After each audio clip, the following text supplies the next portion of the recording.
necessidade de se medir as coisas. Porque imagine que eu estou andando daqui para lá e perguntar para vocês quanto que eu andei daqui para lá. Vocês vão falar 10, 20, 20 o quê? Aí a gente tem que saber do que a gente está falando. No caso, a gente mede distância em metros.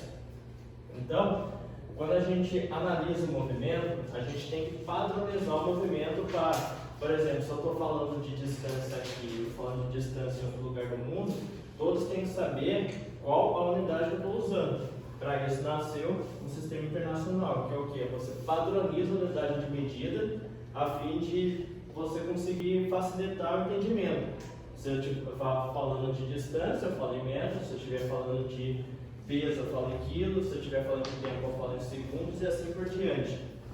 A gente tem essas 7 unidades básicas que a gente tem no sistema internacional e geralmente a partir delas tem derivações. Por exemplo, metros, se tiver 1000 metros, a gente vai para quilômetros. Se tiver segundo, vai para depois para horas. E a gente tem algumas regras que a gente usa para escrever as unidades básicas de medida. Primeiro, elas têm que ser escritas em letra minúscula. Ou seja, se a gente estiver escrevendo metro, a gente tem que escrever metro em letra minúscula, quilograma em letra minúscula. Até o nome, que é nome próprio, a gente escreve em letra minúscula. Só que o símbolo, se o símbolo for derivado de um nome próprio, aí o símbolo tem que ser maiúsculo. Aí a gente tem 2 exceções. Os Celsius, que a gente acaba escrevendo em letra maiúscula, e do símbolo o litro, que a gente também escreve em letra maiúscula.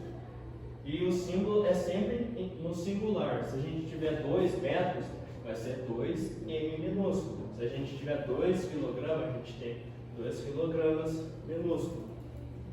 Entenderam? Então, sempre quando a gente estiver falando de uma grandeza física, a gente está falando de tudo que pode ser medido. Tanto medida direta, que é o quê? Eu medir qualquer distância daqui da porta, quanto uma medida indireta. Por exemplo, se eu quiser a área da sala, eu não meço a área da sala, eu meço a distância dali até aqui, a distância daqui ali, e faço a multiplicação. Então, tem uma medida indireta da área a partir de outras medidas diretas. Então, para estudar qualquer tipo de movimento, a gente precisa de um referencial. O que seria isso?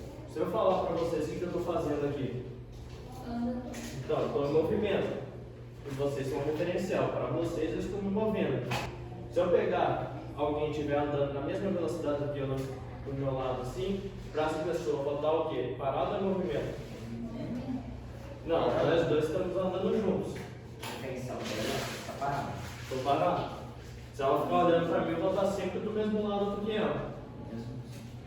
Que nem se a gente pegar a gente está parado em relação à Terra. Só que se a gente olhar o Sol como referencial, a gente está em movimento, porque a Terra está fazendo uma translação ao redor do Sol. Entendeu? Então, a gente não tem uma medida absoluta de movimento. Eu posso estar em movimento em relação a algum referencial, mas eu posso estar em repouso dependendo de outro referencial. Então, nunca a gente pode falar que a pessoa está em movimento e em repouso de forma absoluta. Sempre vai ter um referencial que vai mudar o tipo de observação que a gente vai ter da pessoa. Ou é movimento ou é em repouso. E a gente tem 2 tipos de corpos quando a gente vai estudar o movimento. Ponto material e ponto extenso. O ponto material é a dimensão desprezível. O corpo extenso é dimensão relevante. Não onde isso se aplica. Imagina que eu estou atravessando uma ponte que tem 100 metros. Se eu for estudar o movimento, eu posso considerar meu corpo como um ponto atravessando uma ponte de 100 metros. Porque a minha dimensão não vai interferir no movimento. Agora imagina que tem um trem de 40 metros atravessando uma ponte. Então, a partir do momento que o trem passa à frente dele da ponte, até o momento que ele passa a parte de trás da ponte, então ele não vai andar 100 metros, ele tem que andar 100 mais 40 metros, que é o tamanho dele. Então ele acaba sendo um corpo extenso. Vocês entenderam? Sim. As dimensões dele são relevantes para estudar o movimento. Porque eu atravessando a ponte, eu vou andar 100 metros. Agora o trem vai ter que andar 140 metros para atravessar a ponte, porque ele tem uma dimensão que a gente tem que considerar no movimento. Então, tanto o movimento como a trajetória, ela depende do referencial. Se a gente, por exemplo, vai jogar uma bola na cesta de basquete, pra gente a bola vai estar indo em linha reta em direção à cesta. Só que para quem está vendo a lateral, vai ter uma trajetória parabólica em direção à cesta. Para a gente começa com trajetórias unidimensionais.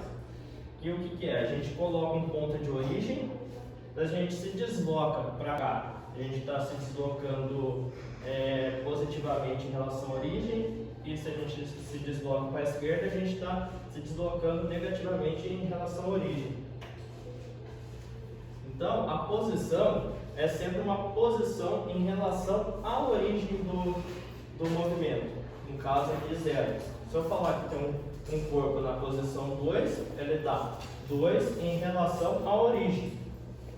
Então, sempre quando eu perguntar qual é a distância em relação à origem, é o módulo da distância entre o corpo e a origem do movimento. Por exemplo, se ele estiver aqui, e se eu fizer a distância em relação à origem, eu vou sempre tirar o módulo, não importa se é negativo.